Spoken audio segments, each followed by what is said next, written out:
At 7 o'clock, we have UL Lafayette, who's 1-0, traveling to Kennesaw State, who's 0-1. UL Lafayette favored by 15 on ESPN+. Ben Woolridge went 25 of 33, threw for 308 yards, 3 touchdowns, 1 interception.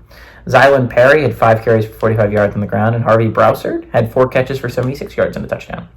Davis Bryson for the Owls went 14-28, threw for 202 yards, 1 touchdown, 0 interceptions. Qua Ashley on the ground had 10 carries for 26 yards, also led his team through the air with 1 catch for 51 yards. UL Lafayette and Kennesaw State have never played before, so interesting one there.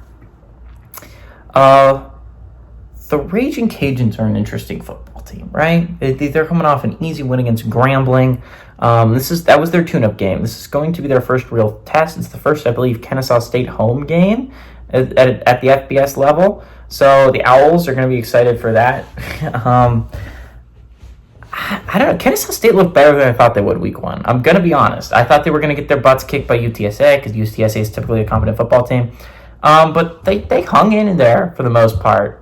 Now, who knows how much of that was UTSA was still breaking in a brand new quarterback, and a lot of things can go wrong there. But Kennesaw State played a pretty decent game against a solid UTSA team. A UTSA team I think is better than this UL Lafayette team, right?